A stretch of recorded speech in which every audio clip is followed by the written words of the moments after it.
1 KG. কয় KG? বাড়ি এসে বলতেছে স্ত্রী, বিড়াল কি সত্যি গোশ খাইছে? কয় মিথ্যা কেন বলবো তোমার সাথে?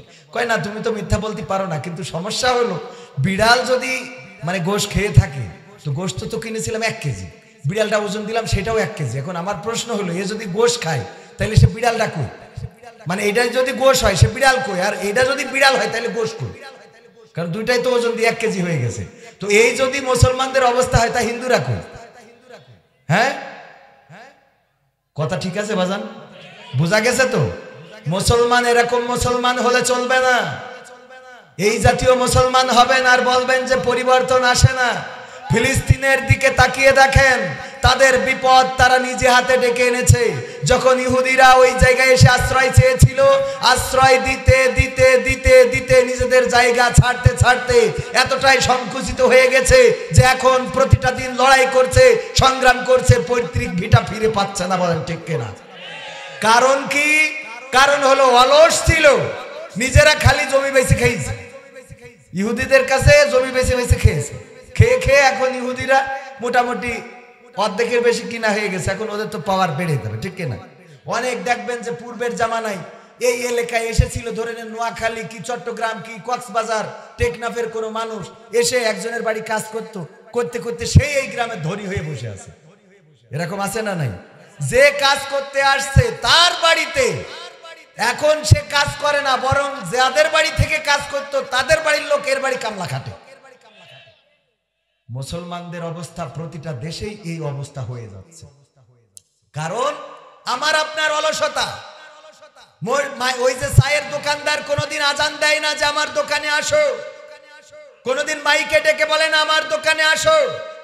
সিনেমার আগে যেভাবে ওই যে মাইকিং করা লাগতো যে আসিতেছে চলিতেছে, এখন তাও করা লাগে না। ওই বটতলায় ফ্রি ফায়ার পাবজি খেলার জন্য কাউকে দাওয়াত করা লাগে না, যেখানে জুয়া খেলে ফ্ল্যাশ খেলে সেখানে কাউকে ডাকা হয় না। কিন্তু এই সব জায়গাগুলোতে জনগণের কোনো অভাব শুধুমাত্র মুয়াজ্জিন আজান দেয় ফজরের ওয়াক্তে, মুসল্লি 4 জন, যে এলাকায় 400 জন সেই এলাকায় শতকরা 1 জন নামাজি। সত্য না মিথ্যা? জোহরের ওয়াক্তে আসরের ওয়াক্তে মানে সবই সে শুধুমাত্র জুম্মার দিন যায় যে সারা সপ্তাহ পড়িনি, আল্লাহর একটু বলে আসি যে মানে সারা সপ্তাহ পড়িনি এটা বলে আসি, আল্লাহর এটা বলা ছাড়া তো আর কিছু না। জুম্মার দিনে লোকের ভিড় আছে না নাই?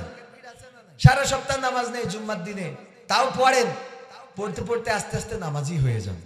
আমি আশেপাশে অত্র অঞ্চলের মানুষদেরকে বলবো, এখানে কে কথা বলছে কে কথা বলবে এটা বড় কথা না, বড় কথা হলো কার কথা বলা হবে, কিসের কথা বলা হবে, এটাই বড় কথা, ঠিক কিনা? চেহারা, সৌন্দর্য, রূপ, গুণ যশোরের নাকি আমেরিকার ওটা দেখার বিষয় না। এখানে দাওয়াত দেওয়া হয়েছে ওয়াজ শোনানোর জন্য, কোরআনের কথা শোনানোর জন্য। আপনারা আসবেন, বসবেন, দু একটা কথা শুনবেন, এগুলো আমাদের জীবনকে পাল্টে দিতে পারে। পারে না? পারে না? এটাই আপনার নাজাতের ওসিলা হয়ে যেতে পারে।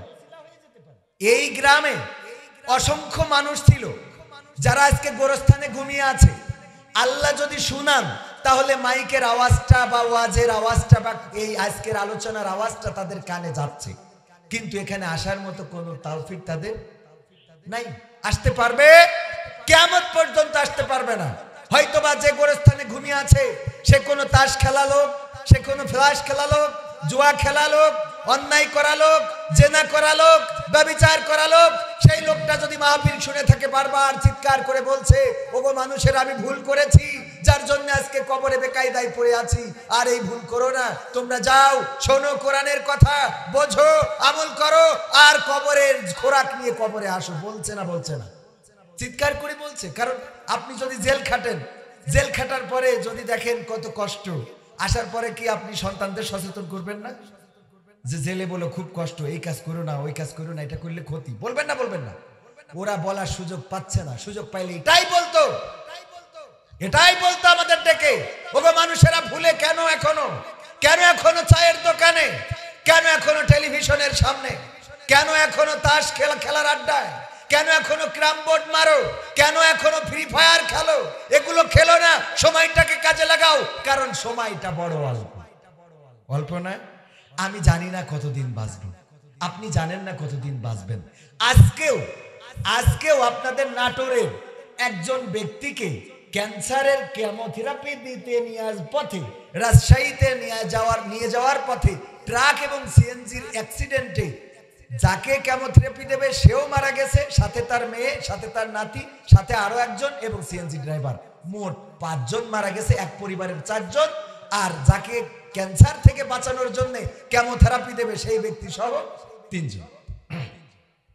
আপনাদের নাটোরের সন্ধ্যাবেলা মাগরিবের পরের নিউজ আপনাদের চোখের সামনে পড়েছে কিনা জানি না, মেন রোডে অ্যাক্সিডেন্টটা ঘটেছে।